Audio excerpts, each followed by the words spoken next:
The stars had never seemed so cold to Admiral Verthax as he stood on the bridge of his massive warship, the Silence of Worlds, and stared at the small blue planet spinning slowly in the darkness of space. He had destroyed 12 worlds in his long career, and each time he had felt nothing but duty. But this time something felt different.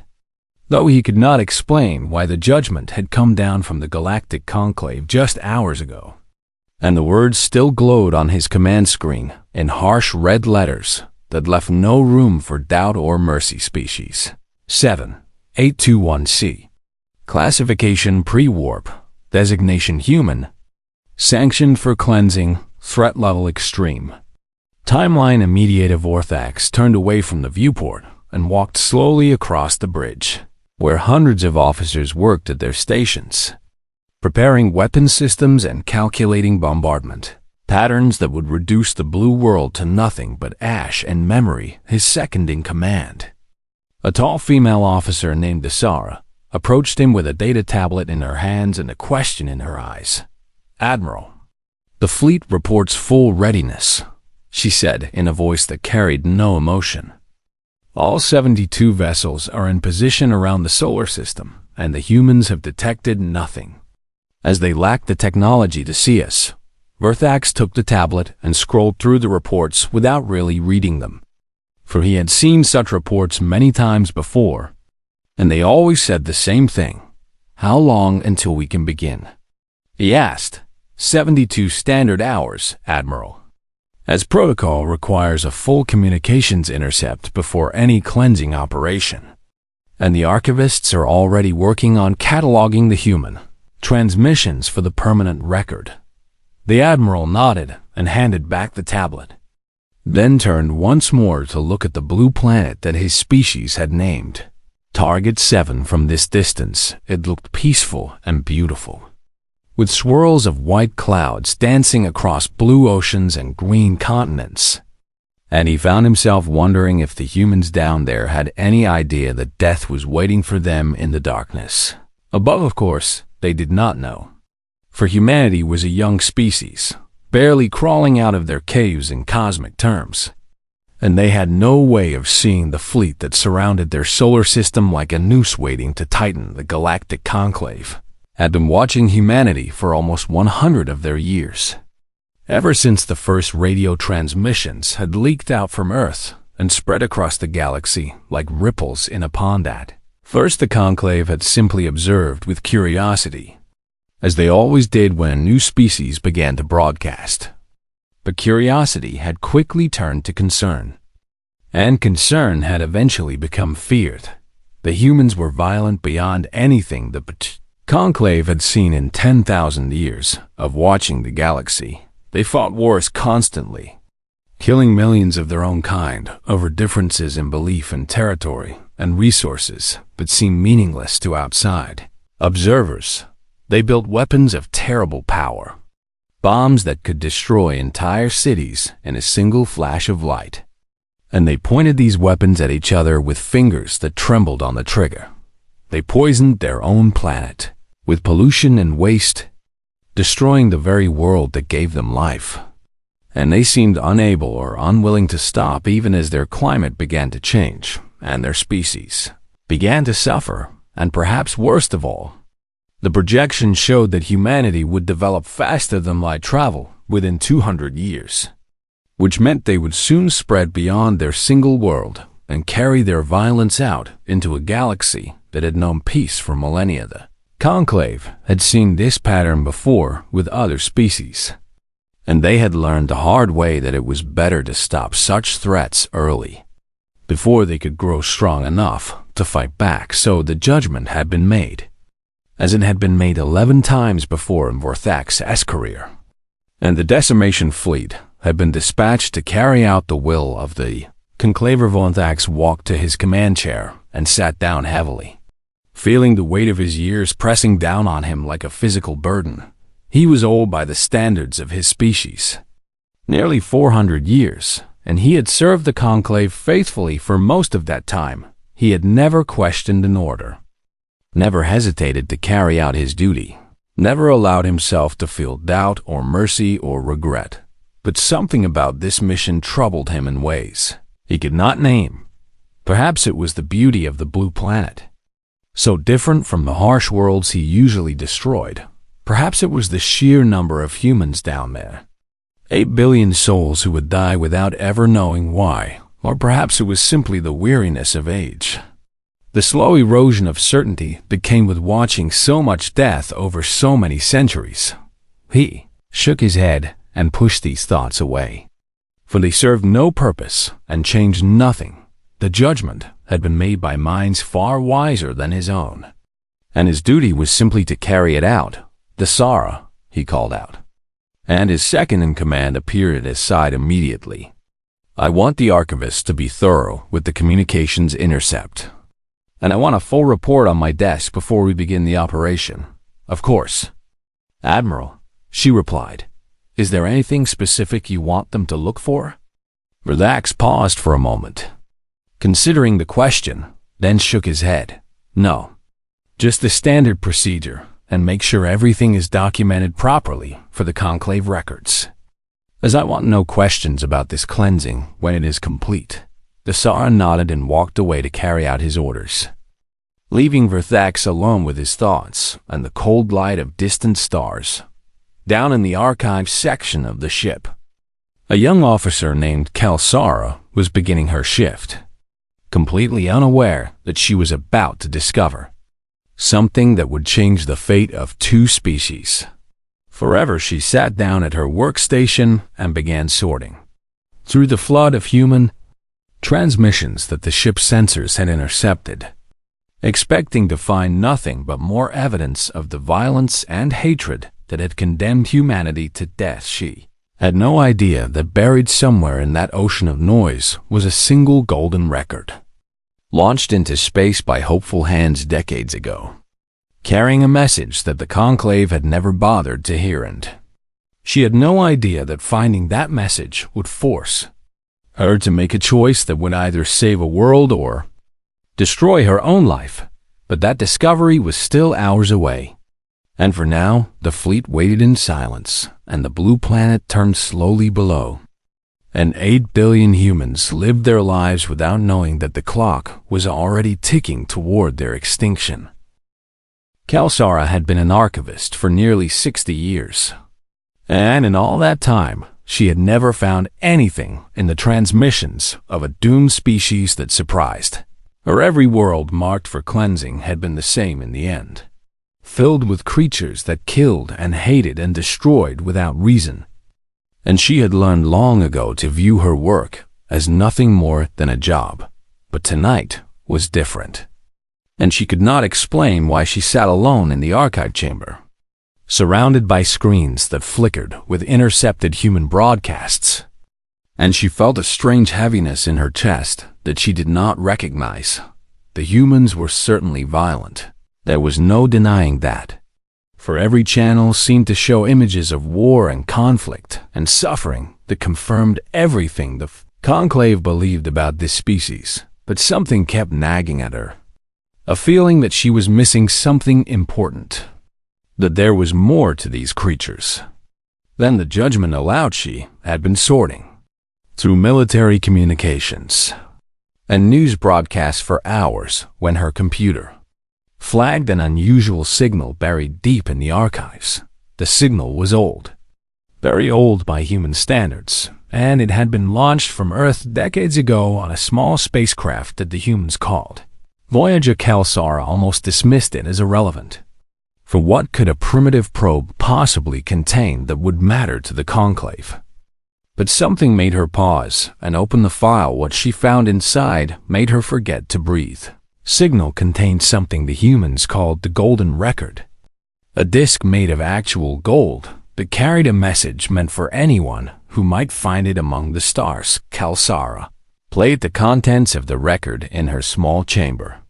And with each passing moment, she felt her understanding of humanity begin to crack and shift like ice breaking apart in spring. There were greetings in 55 different human languages. Voices speaking words of welcome and peace and hope to unknown listeners across the cosmos. There were sounds of their world. The crash of ocean waves and the whisper of wind through trees and the haunting songs of creatures called whales that lived in the deep waters. There were images encoded in the signal. Pictures of human families holding their children, of hands reaching out in friendship, of celebrations and gatherings where humans came together not to fight but to share joy. And there was music. Strange and beautiful music that seemed to reach directly into her soul and touch something she had not known existed. One piece in particular made her stop everything and simply listen. A composition by a human named Beethoven that built slowly from gentle beginnings into something so powerful and triumphant that she found tears streaming down her face without knowing why when the record finished playing. Kelsara sat in silence for a long time, staring at her screens without seeing them. This was not the transmission of monsters preparing for conquest. This was a greeting card sent into the void by creatures who hoped with all their hearts that they were not alone in the universe. This was an invitation to friendship from a species that the Conclave had already sentenced to death. She thought about the judgment that hung over Earth. The 72 hours that remained before the decimation fleet turned that beautiful blue world into ash. And for the first time in her long career, she felt something that frightened her. She felt doubt. Kelsara knew she should report the anomaly to her superiors and then continue with her assigned work. For the golden record was just one transmission among billions, and it changed nothing about the violence and destruction that humans inflicted on each other every day. But she could not stop thinking about those voices speaking words of welcome in 55 languages. And she could not forget the music that had made her weep. She made a decision that would change everything, instead of continuing to catalog evidence of human violence. She began searching for more signals like the golden record, transmissions that might show a different side of humanity than the one the Conclave had judged. What she found over the next several hours shook her to her core. She found humans creating art of breathtaking beauty, paintings and sculptures and photographs that captured light and emotion in ways she had never imagined possible. She found humans writing stories about meeting alien life. And in most of those stories, the humans dreamed of friendship and cooperation rather than war. She found humans building telescopes to look at the stars, not to find targets for conquest, but simply because they wondered what was out there and wanted to understand. She found humans risking their own lives to save complete strangers, running into burning buildings and diving into dangerous waters and standing between the innocent and those who would harm them. She found humans giving parts of their own bodies to keep other humans alive, donating blood and organs and bone marrow to people they had never met and would never see again. And she found something that the Conclave's judgment had completely ignored: the way humans cared for each other in times of suffering, the way they gathered together after disasters and tragedies to comfort the wounded and bury the dead and rebuild what had been destroyed. Yes, humans were violent. She could not deny that, for the evidence was everywhere in their transmissions, but they were also kind and creative and curious and hopeful and brave in ways that the Conclave had never bothered to measure. Kelsara gathered everything she had found into a single file and sat staring at it for a long time, knowing that what she did next would determine the fate of 8 billion souls. She could delete the file and continue with her work, and no one would ever know what she had discovered. She could report her findings to Admiral Varthax and let him decide what to do with them, or she could do something that went against every rule and protocol she had ever been taught, something that could end her career and possibly her life. She thought about the golden record, about those voices speaking words of hope into the darkness of space, about the music that had touched her soul, about the billions of humans who would die in 72 hours without ever knowing that someone out here had heard their message. And then Kelsara made her choice. She stood up from her workstation and walked out of the archive chamber, carrying her data file with her. heading toward the bridge where Admiral Verthax sat waiting to destroy a world.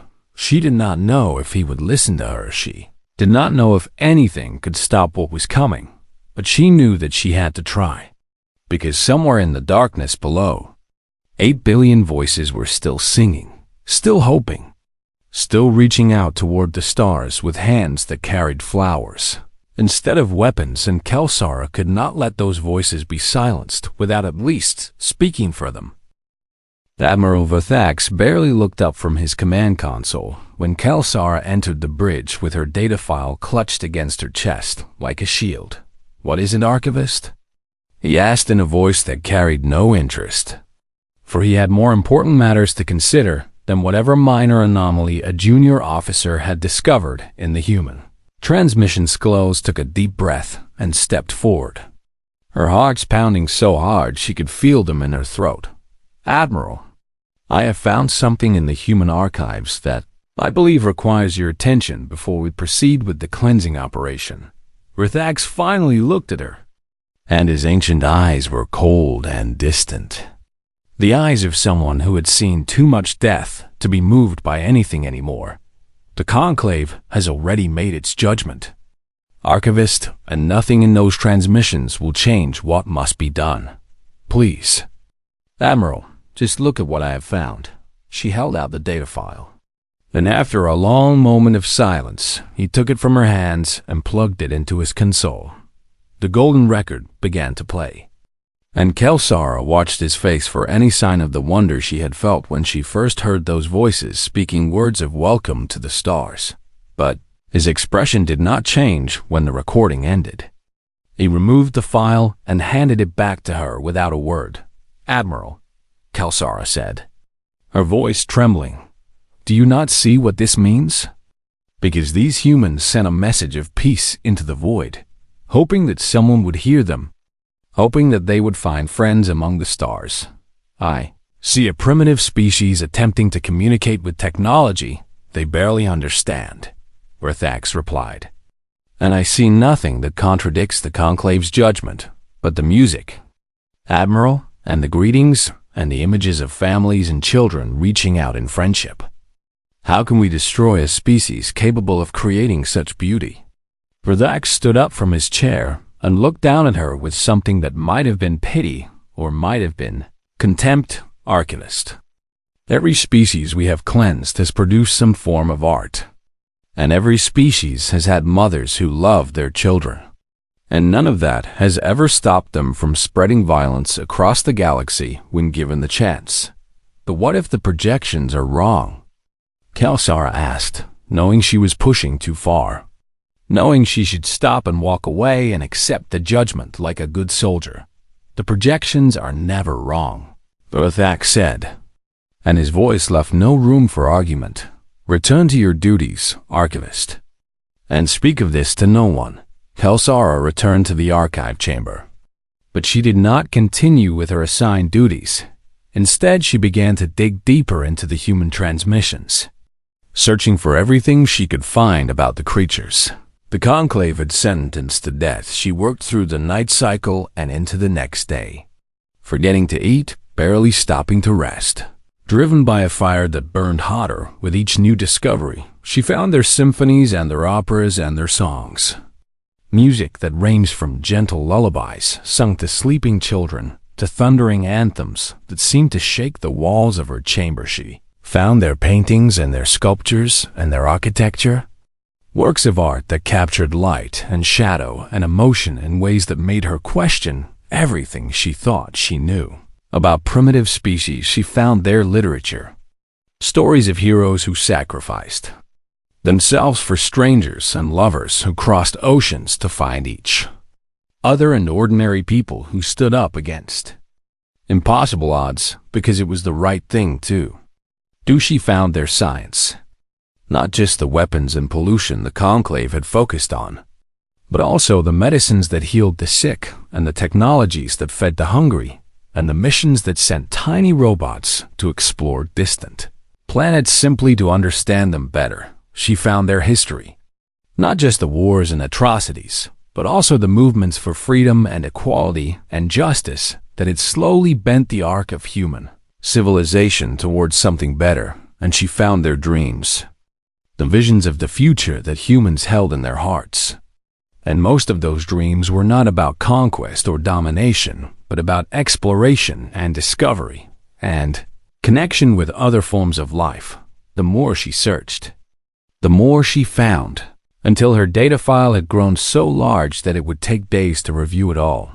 But she also found something else. Something that made her sick with anger. She found that the Conclave's original analysis of human transmissions had been filtered.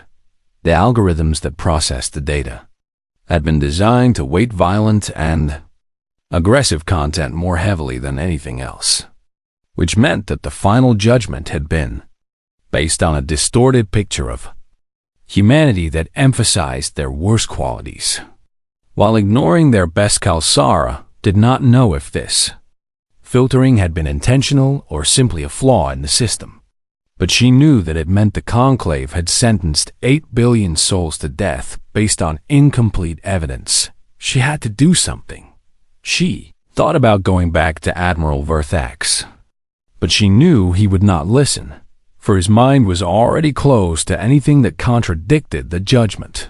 She thought about sending a message to the Conclave itself, but that would take weeks, and Earth only had hours left. And then she thought about the fleet, the 72 ships that surrounded Earth's solar system, filled with thousands of officers and soldiers who had no idea what she had discovered. What if she showed them what she had found? What if she bypassed the chain of command and sent her archive directly to every screen on every ship in the fleet? It was against every regulation she had ever sworn to uphold. And if she was caught, she would face execution for mutiny and treason. But Kelsara looked at the data file on her screen, filled with human music and human art and human dreams. And she knew she could not let those voices be silenced without a fight. She began preparing the broadcast, her fingers trembling as she worked, knowing that she was about to change everything or die trying. The file was massive, so she selected the most powerful pieces, the ones that had moved her most deeply, the ones she hoped would touch the hearts of her fellow officers the way they had touched hers. Beethoven's symphonies, human paintings of starlit skies and peaceful gardens, stories of love and sacrifice, images from the Voyager record, and a single human phrase that she had found repeated in transmissions all across the planet. We are not alone. We are not alone. We are not alone. With a final prayer to whatever gods might be listening, Kelsara pressed the transmit button and sent humanity's soul to every ship in the decimation fleet, and then she sat back and waited to see what would happen next. The transmission hit every ship in the fleet at the same moment, flooding screens and speakers with a torrent of human art and music and voices that no one had expected and no one could ignore. On the weapons deck of the Hammer of Judgment, a gunnery officer named Thyssen was running final checks on his targeting systems when his screen suddenly flickered and changed, showing him an image of a human child holding a flower up to her mother with a smile so pure it made his chest ache. He tried to close the image, but another one took its place, a painting of a night sky swirling with stars in color that seemed to capture the very essence of wonder and beauty on the medical ship Mercy's End. A team of doctors preparing to treat casualties from the bombardment found themselves listening to a human symphony that started soft and gentle and then built into something so powerful that several of them had to sit down because their legs would not hold them on the command ship Silence of Worlds. Admiral Verthax watched in fury as his carefully ordered bridge dissolved into chaos, with officers staring at their screens in confusion and wonder instead of preparing for the operation that was supposed to begin in just hours. Shut it down, he roared, but even as his technicians scrambled to block the transmission, more and more content flooded through, overwhelming every filter and firewall they tried to deploy. The archive was massive, and Kelsara had designed it to spread like a virus, copying itself from system to system until every corner of the fleet was filled with human voices singing and human artists painting and human writers telling stories of hope and courage and love. Something strange began to happen. Across the 72 ships of the decimation fleet, soldiers who had never questioned an order in their lives found themselves hesitating as they listened to music that touched emotions they had forgotten. They possessed officers who had participated in a dozen cleansings without a second thought found themselves looking at images of human families and wondering if they could really give the order to burn those families alive. Engineers who were supposed to be calibrating weapon systems instead found themselves reading human poetry about the beauty of stars and the longing to reach out to whatever might be waiting in the darkness of space. On the hammer of judgment, Commander Thiessen stood up from his weapons console and walked away, ignoring the shouts of his superior officer, demanding to know where he was going. "I will not fire on them," he said in a voice loud enough for everyone on the deck to hear, "because I have burned 11 worlds in my career, and I have told myself every time that it was necessary, that those species were dangerous, that I was protecting the galaxy from monsters."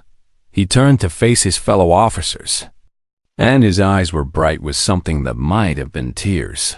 "That these humans are not monsters, because monsters do not send music into the void, and monsters do not paint pictures of their children playing in gardens, and monsters do not write stories about hoping to find friends among the stars." His superior officer stepped forward with fury in his eyes. "You will return to your post immediately, Commander, or you will be arrested for mutiny." "Then arrest me," Thiessen said, and he held out his hands for the restraints. "Because I would rather spend the rest of my life in a prison cell than carry the screams of 8 billion innocents in my memory." He was not alone across the fleet. Officers began stepping away from their stations, refusing orders, disabling systems, and in some cases physically blocking access to weapons controls on the Silent Blade. The entire engineering crew locked themselves in the power core and threatened to shut down the ship's reactors if anyone tried to force them out on the Death's Whisper. A group of pilots refused to launch their fighters, sitting in their cockpits with their arms crossed and their faces set in expressions of stubborn determination on the Conclave's wrath. The ship's captain herself stood on her bridge and announced that she would not participate in the cleansing, and any officer who disagreed was welcome to relieve her of command if they thought they could. Admiral Verthax watched the reports flooding in from across his fleet and felt something he had not experienced in nearly 400 years of service. He felt afraid, not afraid of the mutiny itself, for he had enough loyal officers to eventually restore order, but afraid of what it meant that so many of his soldiers had been moved to rebellion by nothing more than the art and music of a species they had never met. "Find the one who did this," he ordered, and his voice was like ice, "and bring them to me immediately." They found Kelsara still sitting at her workstation in the archive chamber, making no attempt to hide or run, waiting calmly for whatever would come next. 2 guards dragged her onto the bridge and threw her at the Admiral's feet. But she did not beg for mercy or try to explain herself. She simply looked up at him with eyes that held no fear. "You have committed treason," Verthax said, "and you have destroyed your career and your life for a species that will be ash in a matter of hours." "Perhaps," Kelsara replied, "but at least I will die knowing that I tried to stop a great evil." "Evil?" Verthax leaned down until his face was close to hers. "I am protecting the galaxy from a species that would destroy everything we have built, and you call that evil?" Kelsara rose slowly to her feet, ignoring the guards who moved to stop her, and she met the Admiral's gaze without flinching. "The projections say what humans might become based on their worst moments," she said. But their transmissions show what they want to become, what they are trying to become, what they dream of becoming. She gestured at the screens around the bridge, still flickering with human art and music despite every attempt to shut them down. They want to be better, Admiral, and they are trying every day to become better. And if we destroy them for the sin of imperfection, then what does that make us? The bridge fell silent, and in that silence the conclave representative, who had been observing from the shadows, stepped forward. He was an ancient being, older even than Verthax, and his word carried the authority of the entire galactic conclave. The archivist raises an interesting point, he said in a voice like dry leaves rustling in wind. And the response of this fleet suggests that she is not alone in her concerns. He looked around at the officers on the bridge, many of whom could not meet his eyes. I am invoking Emergency Protocol 7, he announced, which grants me the authority to delay any cleansing operation pending further review by the full conclave. Verthax's face twisted with disbelief. Representative, you cannot be serious, because the judgment has already been made. Judgments can be reconsidered, the representative replied, especially when new evidence comes to light that was not available during the original deliberations. He looked at Kelsara with something that might have been respect. Prepare a full report of everything you have found, Archivist, and we will let the conclave decide if humanity deserves a second chance, for the first time since her arrest. Kelsara allowed herself to hope. The fleet was still in position around Earth. The weapons were still armed and ready, but the countdown to destruction had stopped. At least for now, and somewhere below, 8 billion humans continued to live their lives without knowing how close they had come to the end of everything. 3 months had passed since the decimation fleet stood down, and in that time, the Galactic Conclave had debated the fate of humanity with more passion and division than any issue in living memory. Kelsara's archive had been transmitted to every council member, and the effect had been remarkable, with ancient politicians who had voted for dozens of cleansings finding themselves moved to tears by human symphonies, and human stories and human dreams of reaching the stars. The final vote had been closer than anyone expected. But in the end, the conclave had made a decision that had never been made before in 10,000 years of galactic law. Humanity would not be destroyed. Instead, they would be contacted, observed, and given a chance to prove that they could become the species their best moments suggested they might be. And so a small delegation ship descended through Earth's atmosphere on a spring morning, carrying a crew of 12 that included diplomats, scientists, translators, and one junior archivist named Kelsara, who had been given a second chance of her own. She stood at the viewport as the ship broke through the clouds, and what she saw below took her breath away. She had studied images of Earth for months, but nothing had prepared her for the reality of seeing it with her own eyes. The green forests and blue oceans and white-capped mountains and cities that sparkled like jewels in the morning light. This was the world she had saved, and the weight of that knowledge sat heavy on her shoulders.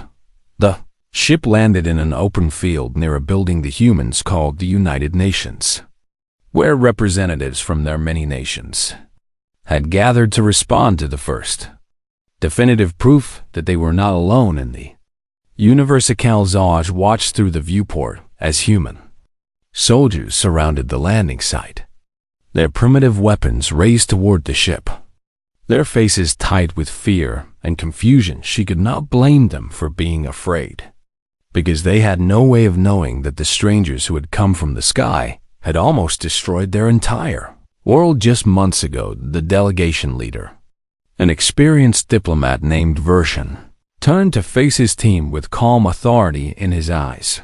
Remember your training, he said, and remember that these beings have never encountered another intelligent species before, so they will be frightened and confused and possibly hostile.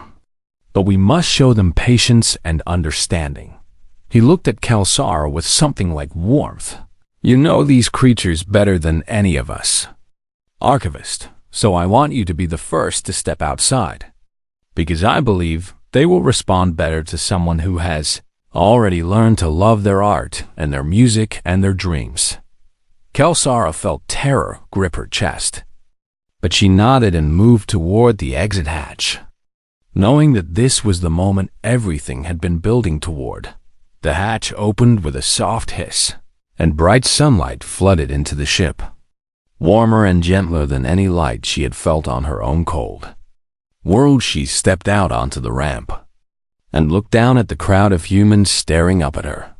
With wide eyes and open-mouthed soldiers shouted orders in languages her translator struggled to process, and she saw dozens of weapons pointed directly at her chest. Helicopters circled overhead, their spinning blades making a rhythmic chopping sound that filled the air. Cameras flashed from every direction as humans tried to capture images of this impossible moment. Kelsara raised her empty hands to show she carried no weapons, and she took one slow step down the ramp, then another. She was halfway to the ground when something happened that changed everything. A small figure broke through the line of soldiers and ran toward the ship, moving so fast that no one could stop her. It was a child, a human girl who could not have been more than 6 years old, with dark hair flying behind her and something clutched tightly in her small hands. The soldiers screamed for her to stop, and Kelsara heard weapons being raised behind her as her own guards prepared to defend against what they assumed must be some kind of threat. But Kelsara held up her hand and shouted for everyone to wait, because she had studied humans for months and she recognized what she was seeing. This was not an attack. This was exactly the kind of moment that had made her fall in love with humanity. In the first place, the child stopped a few feet in front of Kelsara, breathing hard from her run, and looked up at the tall alien with eyes that held no fear at all, only wonder and curiosity and something that looked very much like joy. "Hello," the child said in a small voice, and she held out her offering to the visitor from the stars. It was a flower, a simple yellow dandelion picked from the field where the ship had landed. Kelsara felt something break open in her chest, something that had been frozen for centuries of serving a conclave that measured species only by their capacity for violence. She knelt down slowly until she was at eye level with the child, and she reached out with trembling hands to accept the flower. "Hello," she said back, and her translator converted the word into sounds the child could understand. "And thank you for this beautiful gift," the child smiled, a smile so bright and pure that it seemed to light up the entire field. "Are you from space?" she asked. "Yes," Kelsara replied. "I am from very far away. Did you come to be our friend?" Kelsara looked at the flower in her hands, at the soldiers who had lowered their weapons, at the cameras that were broadcasting this moment to billions of humans around the world, at the sky above where stars waited to be explored. She thought about the golden record that had first shown her what humanity could be. She thought about the music that had made her weep, and the art that had opened her eyes, and the stories that had taught her to hope. She thought about how close this world had come to destruction, and how a single transmission had changed everything. And then she looked back at the child who had run through a line of armed soldiers just to offer a flower to a stranger from the stars. "Yes," Kelsara said, and she felt tears streaming down her face as she spoke words that she knew would be remembered for as long as both their species existed. "We came to destroy you, but we were wrong, and if you will have us, we would like to learn from you instead." The child reached out and took Kelsara's hand in her own small fingers. "That's okay," she said with the simple wisdom that only children possess, because everyone makes mistakes and friends forgive each other. And in that moment, holding hands with a human child in a field of yellow flowers, Kelsara understood something that the conclave had never been able to calculate. With all their projections and algorithms analyzes humanity was not defined by its worst moments. It was defined by its potential, by its dreams, by its stubborn refusal to stop hoping, even in the face of impossible odds. And if a child could find the courage to offer friendship to an alien who had come to destroy her world, then perhaps there was hope for both their species. After all, 50 years later, the Voyager Golden Record stood in the Great Museum of the Galactic Conclave, not as evidence against humanity, but as the artifact that had saved a world, and beside it, pressed between two sheets of protective glass, was a single yellow dandelion, preserved forever as a reminder of the day a little girl taught the galaxy what it truly meant to be human.